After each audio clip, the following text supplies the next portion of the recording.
I was just gonna say. So, who do you think is the thirstiest one of the housewives?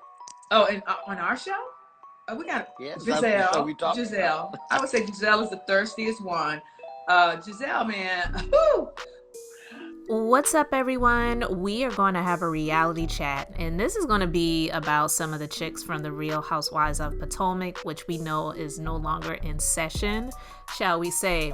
But Karen Huger, she was recently interviewed by the comedian LUENELL, who I absolutely love. I really, really love LUENELL. But she was recently interviewed by LUENELL online, and she made some claims and just some assumptions about Gizelle Bryant, shall we say, some assumptions. But to me, it kind of like she was insinuating that she knows a little bit more than what Gizelle is putting out, and even more than Karen is choosing to put out, because she doesn't want to put her on Front Street like that. But she basically said that Gizelle's body is bloated, and that it looks like it's due to having an alcohol problem, because she mentioned the swelling in her ankles, her hands, and her face.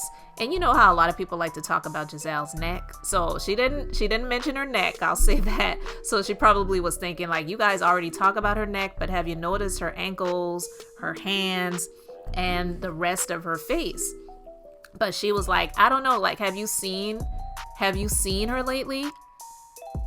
Well, her face is very bloated. Her hands are bloated. Her ankles are bloated. It almost looks like it's like alcohol inflammation, you know? And then she just went on to say she had a number of concerns about her. She said, I'm like, are you okay? Is your business okay? What is going on? And she said, she says she actually really sincerely does care about Gizelle. And she is hoping that everything is going to be okay with her, because you know how it is when somebody is not very nice to you, they're coming for you. You actually did have some type of friendship or relationship with this person at one time. So when you see them going through things, even though you may feel like it is karma coming around to them, you don't celebrate the fact that they're going through what they're going through. But she said she's just tired of how Gizelle seems to always be so opinionated about everybody else. But when it comes to her life, her personal life, her relationships, her situationship, if you want to call it that, with like Jamal Bryant, she's just closed for business. It's nobody's business but her own, and she doesn't want to share any of that with anyone. And LUENELL was like, no, it don't work that way. It doesn't work like that.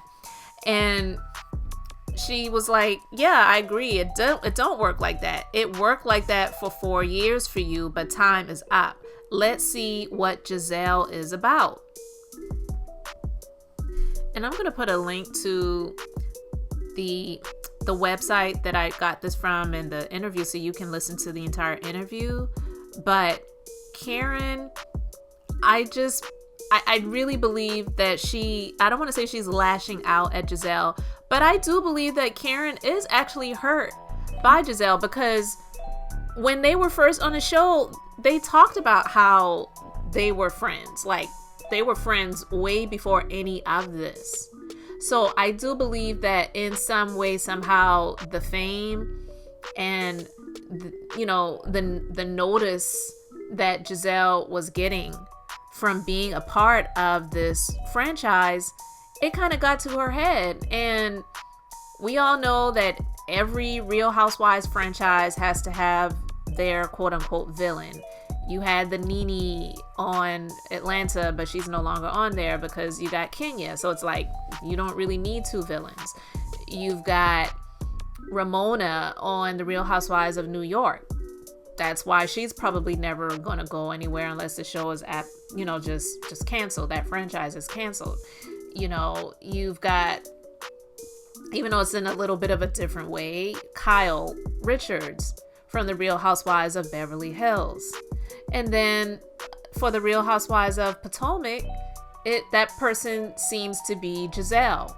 The person who seems to be the villain, tends to be the one that hangs around. Even though people either love the person or hate the person, there's really not much in between when it comes to those people.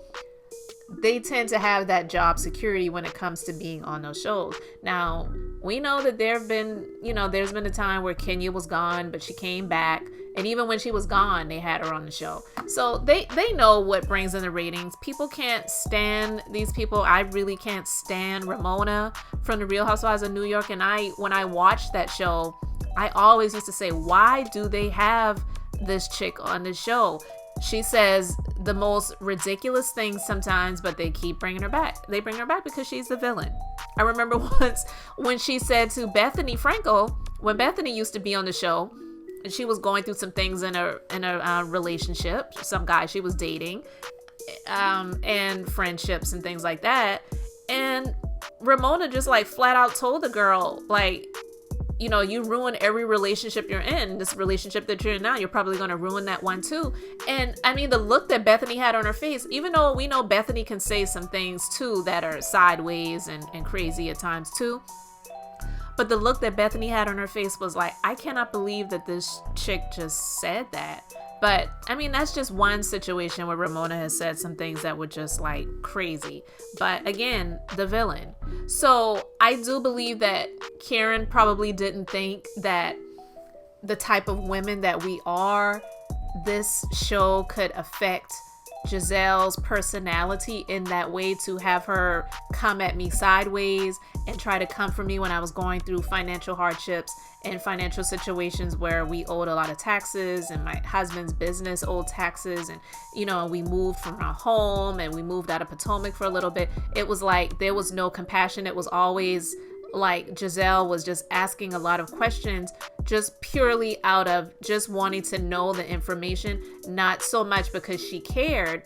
And she was also wanting to critique and criticize also. And that, I'm sure, pissed Karen all the way off. So I don't think that they will ever really be back in a friendship the way that they used to be at one time.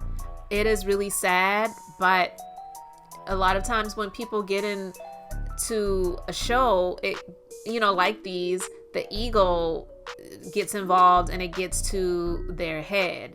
So I am quite sure that anytime Karen has an interview and somebody wants to ask her something about Gizelle, she is going to have plenty to say about Miss Gizelle. But I've said it before and I'll say it again. I understand why. When you have been hurt by somebody that you thought was a friend of yours, that doesn't go away overnight. It's hard sometimes to be the bigger person. And I'm not saying that Karen is even throwing low blows, but I do believe that some of it is just a little bit of shade, but some of it may also be out of concern and also saying, wink, wink, I know a little bit more than I'm letting you guys know, because I've seen the alcohol flowing with this girl and you guys may not really see it. So I'm going to just mention it in a different way, and I'll talk about her body being bloated and say that I think it's possibly alcohol inflammation. And that's just a nice way of saying that the girl is a wino or an alcoholic or a drunk. So those are just my thoughts. But yeah, that's what Karen had to say about it. So again, I'll leave the link in the description box for the interview so you can check it out. But guys, let me know your thoughts about all of this in the comment section. And again, I really appreciate you liking, commenting, and subscribing. And until the next episode, I'm just being beautifully honest.